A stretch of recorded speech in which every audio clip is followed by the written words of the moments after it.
I asked my granddaughter to fetch me a newspaper, and she laughed and said, "Grandpa, you're too old. Just use my phone." So I did. I slammed the phone against the wall and killed that big hairy spider. I guarantee you the next time he will bring me a newspaper.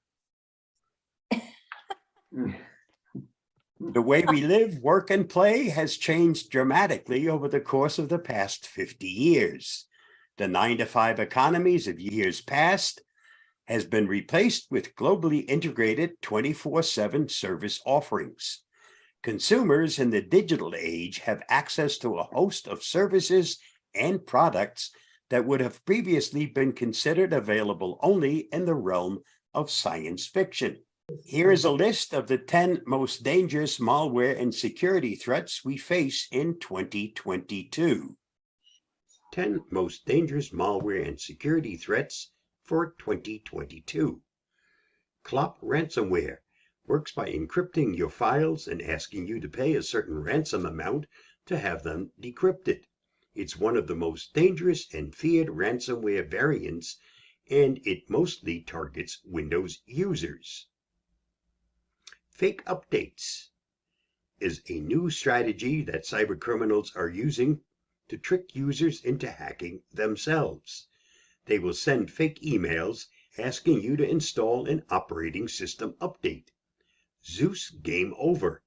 This virus mainly targets finances and can easily access your bank account details and get away with all the available funds. News Malware Attacks. This has become a common trick where hackers use trending news to target unsuspecting people. Social engineering.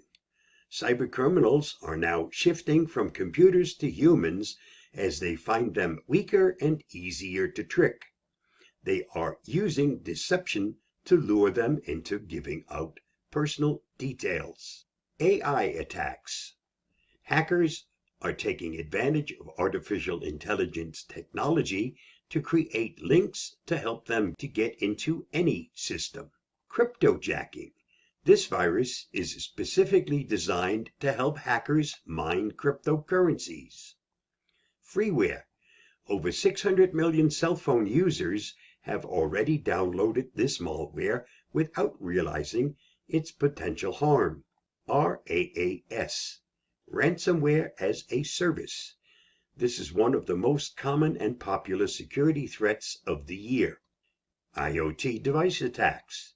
Hackers target Internet of Things devices, which could be anything from smart devices to your doorbell.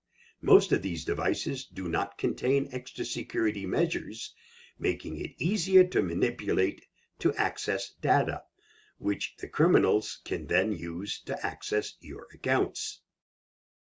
Currently, phishing is rampant. Phishing attacks are more common than ever before, and they regularly lead to fraud, identity theft, and corporate data breaches. But what is phishing and how can you avoid it? Please watch the next video for answers to these questions. The rise in remote work, online shopping, and incompetent FCC leadership creates a perfect storm for scammers. Phishing attacks are more common than ever before, and they regularly lead to fraud, identity theft, and corporate data breaches. But what is phishing and how can you avoid it? Phishing is actually a catch-all term for a variety of cybercrimes. But in its most basic form, phishing, pronounced phishing, is a scam in which a victim is tricked into sharing sensitive information or download ransomware. The majority of phishing schemes occur via email or SMS text messages, and they tend to follow a simple formula. Scammers will impersonate someone trustworthy, such as Amazon, a police department, or an employer, and tell you about a problem that requires immediate attention. Usually, the problem can only be solved by sharing credit card details, opening a malicious file, or typing your login data into a fake website. Phishing schemes can be very sophisticated. Scammers may learn details about your employment, subscriptions, family, or location before attempting a phishing attack.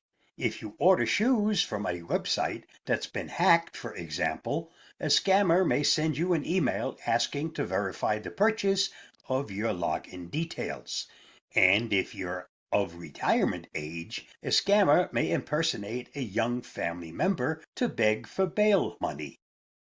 To be perfectly clear, phishing schemes aren't just directed toward individuals. According to a recent Proofpoint report, over 55% of businesses fell victim to a phishing attack in 2020. More than half of these companies ended up with ransomware on their systems.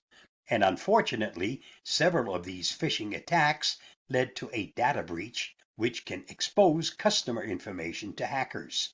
Governments are also a huge target for phishing schemes. The CSIS maintains a long list of successful cyber attacks against government organizations, and many of these attacks were enabled by phishing.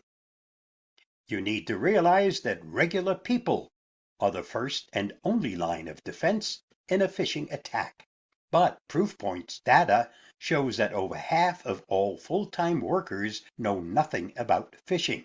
Clearly, businesses and governments aren't educating people on this topic, which is why it's so important to sit down and learn about it yourself. On the next several slides, we'll talk about the most common forms of phishing. First is email phishing. This is the most common form of phishing. A scammer impersonates a popular website or figure, like Amazon or a politician, in an attempt to steal your information or trick you into downloading ransomware. They may even create a custom domain name to make their email address look official. Spear phishing. Scammers who want to hit a specific target will resort to spear phishing. They gather information on their victim before impersonating a trustworthy person, business, or automated message. Clone phishing. Most phishing emails are sent to victims at random, but in some cases, a scammer will send you a duplicate version of a real email. If you receive an order confirmation, for example, a hacker may send a copycat order information containing malicious links or attachments. Pop-up phishing.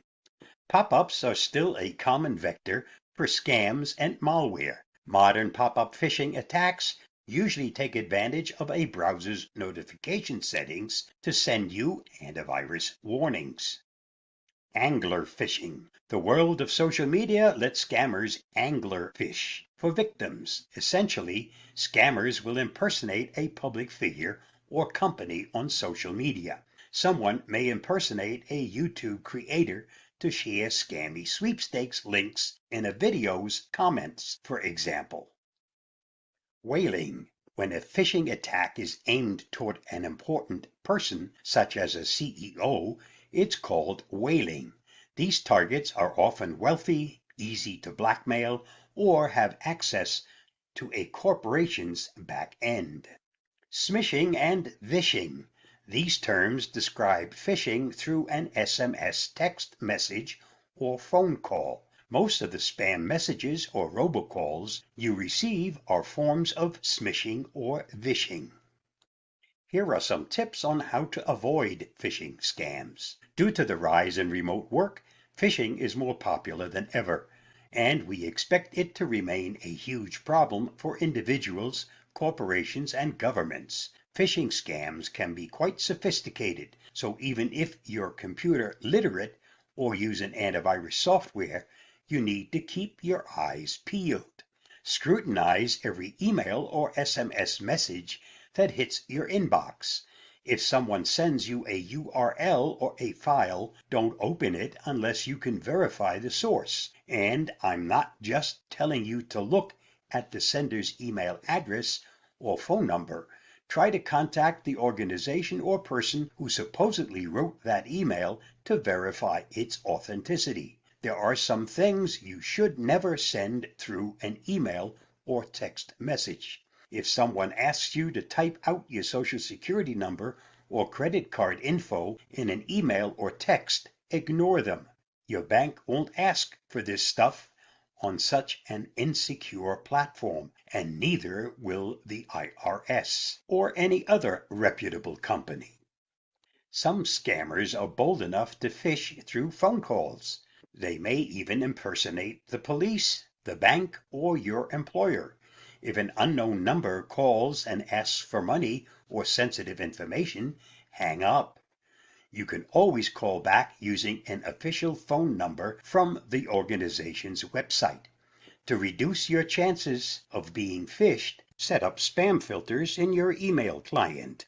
You may also want to install an antivirus software and disable website notifications in your browser. Since phishing attacks are so common, I suggest taking some preventative measures to reduce their impact. Use a password manager to create unique passwords for every account and enable two-factor authentication on all websites, as it will lock out scammers even if they have your password. You can also activate a fraud alert through a credit bureau to prevent new lines of credit from opening under your name. I hope this makes you a little more cognizant of all the different types of phishing scams that are out there. One way to lessen our exposure to these malware and security threats is to be cognizant of our digital footprint. Know what your digital trail says about you before it causes you problems. And if you're active online, you have a digital footprint. Everyone does. Every comment made on social media, every news article shared, and every purchase made online contributes to a person's data trail. And your data trail reveals a detailed picture of who you are and what you like. This data is valuable and often monetized by free services and apps like Facebook, Google, and Twitter. When you're logged in, you're being tracked across every page you visit. There are costs and benefits to go with your data trail. For example, when sites know what you like, you see more relevant ads for products and services that appeal to you. When you allow cookies from websites, they remember what you've seen or clicked on and can make your visit faster and less repetitive. Some things can never be erased. Elements of your digital footprint can be searched or shared by others, and something that you thought you were sending as a private message can easily be shared with a larger audience, which can be embarrassing or hurtful. And worst of all, once it's on the internet, it's there forever. Just ask ex-Congressman Anthony Weiner. The internet never forgets. And here's how all of this works. When you visit a website, it collects information about you by installing cookies on your phone, tablet, or computer browser. This information includes your IP address, which is a unique address that identifies a device on the internet or a local network. It also records your login details and anything else about you that you reveal or gets posted about you. When you choose to post on social media platforms, sign up for newsletters or text alerts, or agree to install cookies by clicking the accept on a cookie consent banner on a website, you are leaving a data record of your activity. Your digital footprint is basically your online reputation. It can be helpful or harmful. What you say online can impact your everyday life. And managing your data trail isn't only about privacy and data security. Employers, schools, and law enforcement could use your online activity on social media to make character assessments. So it's important to keep your online identity positive. Imagine what someone might think about you based on your actions online. Additionally, you may not always be aware of the digital footprint you're creating. Examples of hidden data collection include websites that install cookies without telling you, mobile apps and sites that use geolocation to determine your location, and social media ads or news sites that profile you based on your likes, shares, and comments to serve you advertisements that relate to your interests. Now that you're aware of some of the ways you're leaving a data trail online, the next step is to keep your reputation positive and your data secure. You already know that everything you share and do online is permanent and can either help or hurt your reputation. While some things like viral videos and mega memes can never be fully scrubbed from the web, most places that host your personal information can be adjusted. And here are 9 tips for a cleaner digital footprint. Number 1, search for your own name. Put yourself in the shoes of those who want to learn more about you, whether they are recruiters, hackers, or vengeful exes. It's important for you to know what they'll find by simply searching for you. Use multiple search sites, and since sites can yield different results. And if you have a username, also search for it. I still miss my ex-husband, but my aim is improving. Scrub your public data. Real estate websites and whitepages.com may have more information about you than you might want available to the public. We're talking about personal information like your phone number, age, and even your home address. Contact these websites and have that information removed.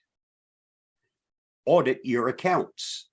During your name search, you may have come across old social media accounts, posts with insensitive, outdated jokes, or embarrassing blog posts in which you overshared too much of your personal life. Culture changes, and you deserve to change for the better with it. Dig up everything you've ever posted and evaluate it with fresh eyes. After evaluating your posts for privacy risks and negative content, it's time to edit and delete. Close any accounts that aren't doing any good for your reputation, both now and in the future. And remember, some content can never be fully deleted. Even if you think it's private, law enforcement and hackers can still dig up things you don't want shared. It's best to never share negative posts in the first place. Again, the internet is permanent and it never forgets. Review your account settings in your browser and mobile apps. Minimize the exposure of your personal data by limiting what people can see. This includes your photos, posts, location, and personal information like your address and birth date. Clear your browser history. Even if you believe every website you've ever visited has been safe for your reputation, it's a good idea to clear your browsing history on a regular basis. Using the shortcut key combination of Control, Shift, and Delete will delete that information on all browsers. Better internet privacy prevents history sniffing and helps your browser run faster. Should also clean up your computer. Temporary files, duplicate files, files you thought you trashed, and low-res photos can all slow down your computer and create a security risk. Use Ccleaner for Mac or PC to clean up your computer and get it running fast again. Clean up your phone. The more you use your phone, the more junk it collects. Old text messages, cookies, images, and browser history take up a lot of storage. If that data doesn't exist, it also can't be used against you. Plus, your phone will perform better. Clean things up every few weeks. And yes, Ccleaner can also clean up your iPhone or Android phone. Be mindful of others. You can create a bad online reputation without writing a single word. Think before you share or repost negative content. When you repost their words and ideas, they become yours. Be especially careful with humor around sensitive topics, including race, religion, and politics. When you post original photos, remember that some people have different levels of online privacy than you. Ask permission before you tag others online, or even better, ask your friends to tag themselves. Blowing out someone else's candle isn't going to make yours shine any brighter. Remember, it's better to be proactive about being positive. Don't post anything you don't want to come back and haunt you in the future. I've probably said this a dozen times, but the internet never forgets. Also, keeping your data trail clean isn't only about your reputation. The junk you allow your devices to collect puts your internet privacy and security at risk. Now that we've covered some of the dangers facing us on the internet, let me share some tools that will make the job of staying safe a bit easier. First tool is Ccleaner, a small effective utility for computers running Microsoft Windows, Mac, and Android that cleans out the junk that accumulates over time, such as temporary files, broken shortcuts, and other problems. Ccleaner protects your privacy. It cleans your browsing history and temporary internet files, which allows you to be a more confident internet user and less susceptible to identity theft. I always recommend that you install the portable version. You can install that on a flash drive and then take it from one system to the next. Program and app security. Only download from sites and app stores you trust. Only deal with companies you trust.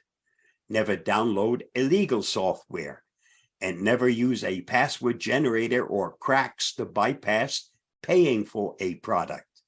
Scan your download for malware. Test your program in a sandbox, and if you really aren't sure about something you're about to install, do a backup first. That way, if something goes wrong, you've got a way of going back. Recover, available for both Windows and Mac, helps you to recover your deleted files quickly and easily. Have you ever accidentally deleted an important file? Maybe you lost files after a computer crash? Not a problem. Recover recovers files from your Windows computer, recycle bin, digital camera card, or MP3 player, and it also works if you have a Mac. It's also important on a regular basis to back up your system. If you don't back it up and something happens to your system, whether it's because of a hardware failure or because of an infection, you're going to lose all of your personal information. You can always reinstall the operating system and your programs and apps, but it's your personal information that's at risk, and that's what you won't be able to recover unless you have a backup. I'm on a Windows system, so I use something that's been around since Windows 7. Backup and restore Windows 7, and it works perfectly on the very latest version of Windows 11. I know because I use it every single week. It's also important to keep your programs and apps up to date. And the program I depend on for that is called Patch My PC Home Updater. And the next little video will show you why I think it's a great program and why everyone should be using it. One free app that's been a pleasure from the day I first started to use it. It's Patch My PC Updater. And I never know it's there until it's time for it to do its job and let me know there's a program that needs to be updated. And we all know keeping your programs up to date is just as important as keeping your operating system up to date. And it just let me know I have 3 programs that need updating. And it's very simple. Just hit the button that says perform the 3 updates. At this point, it just goes out and does the job. It doesn't bother me.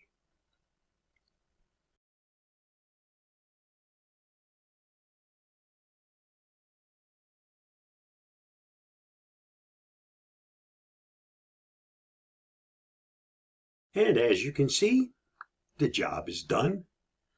My programs have been updated, and I know my security on those programs are as up to date as possible. I'm going to put a link to the download for this program in the notes for this video. Something I think everyone should be using, and it's capable of updating over 300 applications. And if I scroll through here, you'll see there are lots and lots of programs and lots of different categories. And the only ones that it ever does anything with are the ones that you have installed. And if you install something new, 9 out of 10, it's probably part of something they're already capable of updating. Stay safe, stay secure, and I'll see you again soon. Bye-bye. If the program is listed in all those programs on there, you can not only use it to update those programs, you can actually check the box and use it to install the program. A tool that I use to keep my internet running smoothly is called Complete Internet Repair.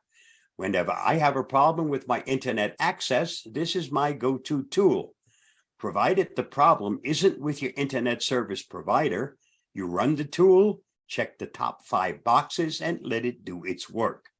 A system restart is required to finish the repair. I personally have never ever not had my internet access back after using this tool. Of course, it bears repeating, if the problem is between you and your internet service provider, this tool or any other tool won't help you. You have to solve it between you and your internet service provider. For everything else, this will get you back online. It's also important to learn the ins and outs of your system, both hardware and software. And what I use for that is Specky. Once installed, it's going to open your eyes as to all the things that you really didn't know about your system. It also tells you about all the stuff that's installed and running on your system.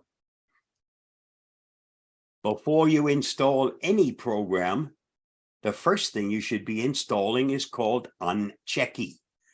Installers often try to sneak additional programs as a natural part of the installation.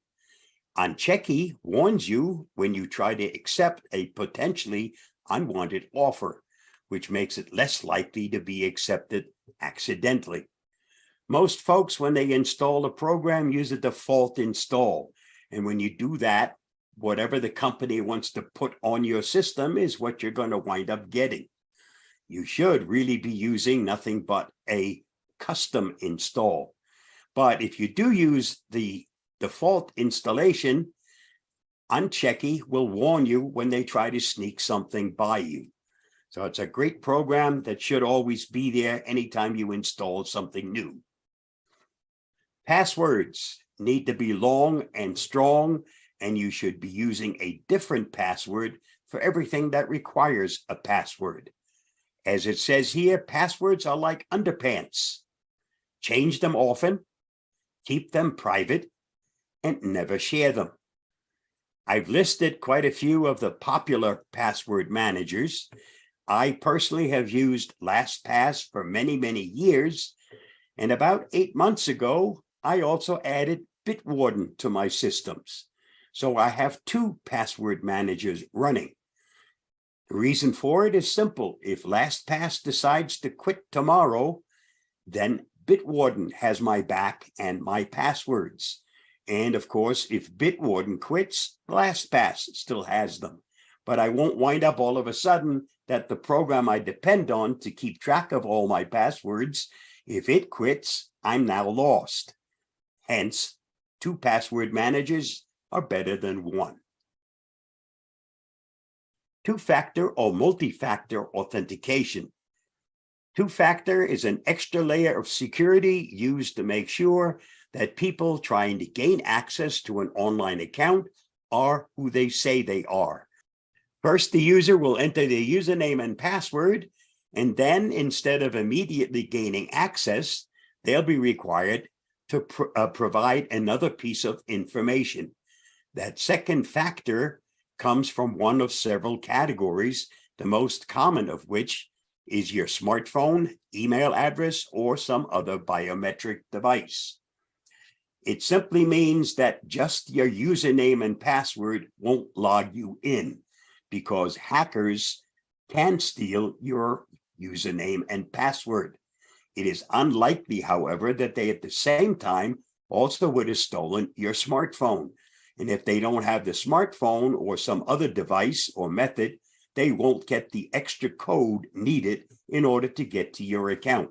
So you're safe, even though they stole your username and password. VPNs, virtual private networks, helps you to stay safe when you connect via a public or unsecured network. A public network is any network where you don't control its security. And the next little video will tell you all about VPNs.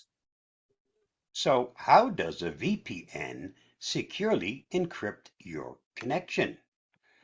If you're shopping for a VPN, you'll have seen how services boast about having the best encryption and how important it is that you secure your connection using cryptography.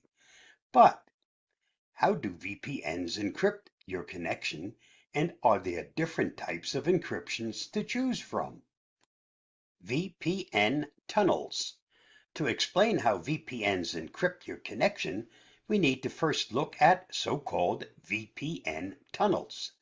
Normally, when you visit a site, you connect to a server operated by your internet service provider, which redirects you to the site you want to visit. When you use a VPN, you're rerouting your connection. Instead of going from the internet service provider's server to the site, you first go through a server operated by your VPN provider. This gives you a new IP address, which comes in handy for a number of reasons. But the VPN also performs another neat trick. It encrypts the connection from your ISP to the VPN server in what's called a tunnel. A VPN tunnel is an encrypted connection that prevents anybody else, including your ISP and the site you're visiting, from tracking you. The ISP won't be able to see the websites you're visiting, and the websites you're visiting won't be able to see your real IP address. Tunnel is a great name for it, as it works like it would if you were driving down the road. While in the open, anybody can see what you're doing and where you're going. But once you enter a tunnel, your whereabouts are anybody's guess. Of course, VPN tunnels aren't made with bricks and mortar. Instead, they're created by so-called VPN protocols, which we'll look at next. To establish a VPN tunnel, you need to use a VPN protocol, which is a piece of software that determines how a VPN talks to other machines on the network. A protocol can do a lot of different things, but most importantly, it contains information about what encryption is used and how traffic is routed through the server. As such, VPN protocols are very important, as they can determine the speed and security of your connection. There are a lot of different VPN protocols to choose from, but the best all-around one is called OpenVPN. It generally offers decent speeds while staying secure, which is of course the main reason why many people get a VPN. VPN protocols generally will give you the option of what type of encryption will be used in your tunnel, which is what we'll look at next. Encryption. VPNs keep your connection secure through encryption, which is a way to make messages unreadable by scrambling them to nonsense. To unscramble them, you need a key, a piece of code that serves as the lock for the scramble. This key, usually a mathematical formula called an algorithm is also known as a cipher. How it works with VPNs is that your connection is encrypted when you connect to the internet, the start of the tunnel, so to speak. Once it arrives at the other end, at the VPN's server, it gets decrypted and sent along to the site you're visiting. The result is that the site sees the VPN's server IP address and your ISP sees a stream of scrambled information. There are different types of encryption. To ensure that information stays safe, you need to use a good type of encryption, and not all are created equal. As a result, many VPN providers will boast that they offer military-grade encryption, which is just a fancy way of saying that they use the same encryption algorithm as the military. The most used encryption is the Advanced Encryption Standard, or AES for short, which comes in several variants. Each variant uses a different number of bits to encrypt its key. Longer offers more security. The most secure is AES 256, which means it uses a key of 256 bits and would take your laptop until the heat death of the universe to crack. In other words, it's pretty darn secure. If you find this video helpful, don't forget to like, share, subscribe, and get involved. Protecting the key. Well, it's secure except for one issue. The key itself also needs to be protected. To do so, it's usually secured using TLS, or Transport Layer Security. This technology is common across the internet and used in all kinds of technology, from cloud storage to HTTPS, a protocol you're using right now to read this web page. We know it's all very involved, but the upshot is that no intruder can crack the ciphers of a VPN tunnel. If you're using a VPN and they take security seriously, there's almost no way in which your connection can be cracked from the outside. I personally use and can highly recommend Avast's Secure Line. Just follow that link to reach the product. Brand new product from Avast called Avast One. Avast One also has a free version, which is called Avast One Essential. Essential protection for your life today. It helps block viruses and malware with an advanced antivirus, keeps intruders out with a firewall, get extra privacy when you browse, bank, or shop, secure your Wi-Fi connections with a free VPN, and you get 5 gigabytes of encryption per week. Find compromised passwords and help speed up your PC. This product is available for Windows, for Mac, for Android, iPhones, and iPads. So almost for everything that connects to the internet.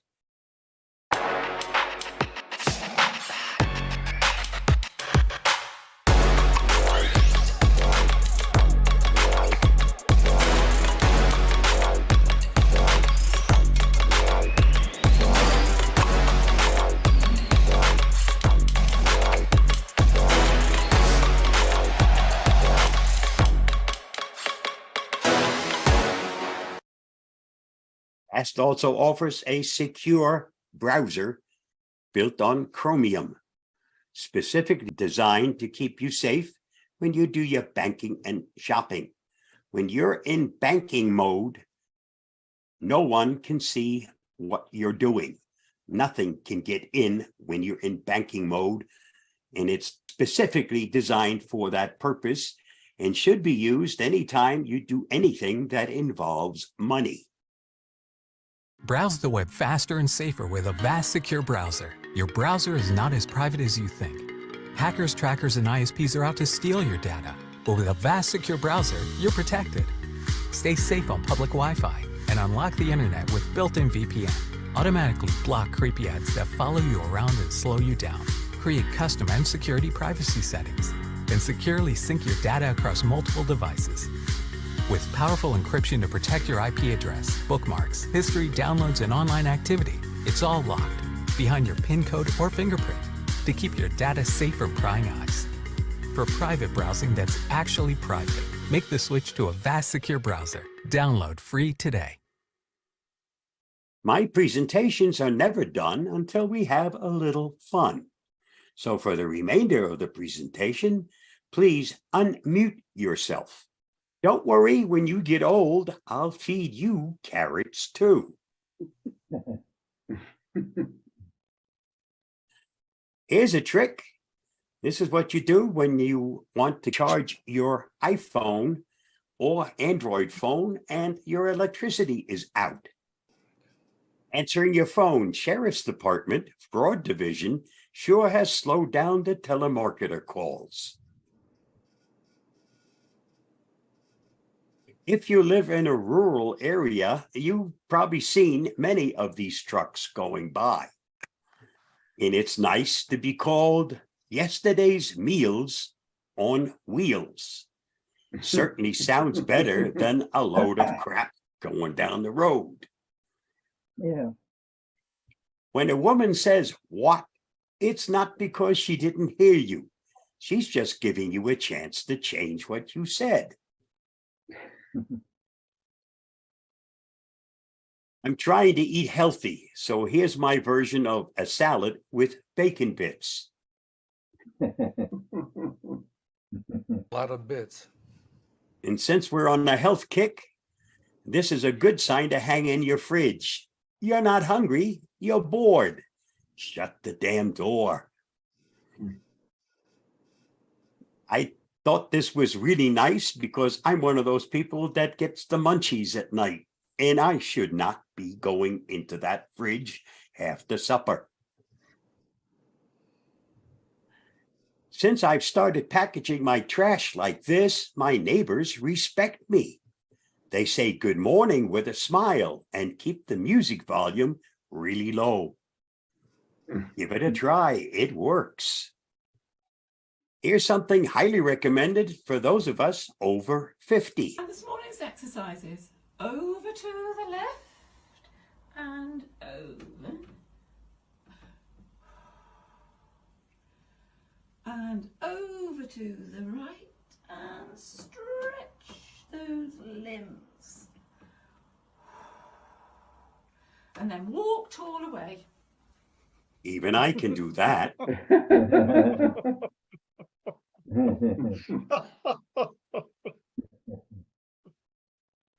I've been doing these presentations since 2010 and didn't really expect to still be doing them today. My presentations are always designed for the average computer user, not the geek. I try to keep them simple.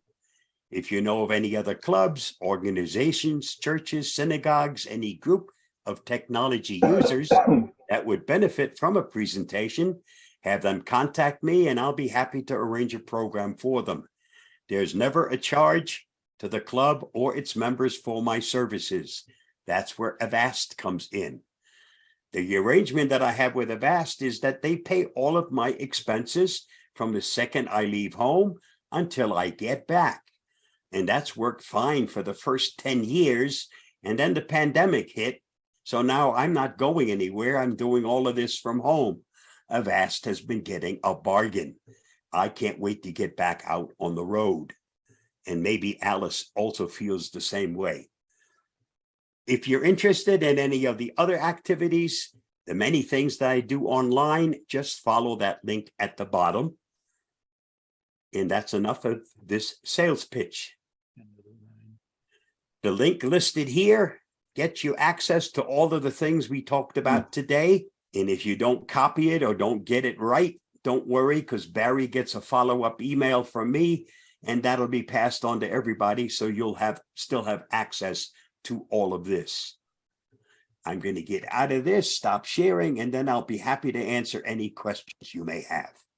Great job, Bob. Thank you, Barry. Another tour de force. Does anyone have any questions for me? You can click the raise your hand icon raise hand icon or post something in the chat. There's a small enough group. If you got it, just ask. Make sure you unmute yourself. Right. You showed a picture of a phone charging on a strip Mhm. and said that'll work when, how does that work when that's charged into your, how does it work if that's into your electricity? You weren't supposed to notice that. Mhm. Oh. It was a joke, Judy. You weren't supposed to. Oh, I said to myself, what does he know that I don't know? Okay, all right, thank you. Okay. Anybody else? Irving, Irving. Bob, I hope I heard you correctly. You mentioned quite a few apps that you put on your computer. Are they continually updated, or you know, or do you replace them from time to time? no, they continue to be updated. When a program no longer received updates, it's time to find a replacement for them. Unless it's a program that doesn't require updates, but most programs require, or apps require, updates. And all of the programs that I use, they do have updates. Mike? Yeah, a lot of the things you mentioned, the Vast One and so on, are they paid for or are they free? Avast has two versions, free and paid. I have never used anything except their free version. I'm a cheapskate. Me too. Okay, good. Harry? Yeah, when I'm searching, sometimes you get these wicked ads that keep coming up. And then you get a pop-up that says, if you click this, you will block these ads from coming in. In your experience, what's the best way to, let's say if you're on YouTube, what's the best way to block the ads from coming in the middle of a thing? Pay for YouTube Plus. You won't have any ads. That's premium, Bob. That's, yeah, YouTube Premium. Then you have no ads. Oh, Otherwise, in YouTube, those ads are there for the person who makes the videos to earn some money. okay. Okay. Now, Thanks. any place else where you're getting ads, you should be using a pop-up blocker. uBlock Origin is an excellent one. Anyone else? Okay. If not, thank you very much for having me. Let's hope next year I'll be there in person. Thank you, Bob. You're welcome. Stay safe and well. You all That do was the same. great. Very well done.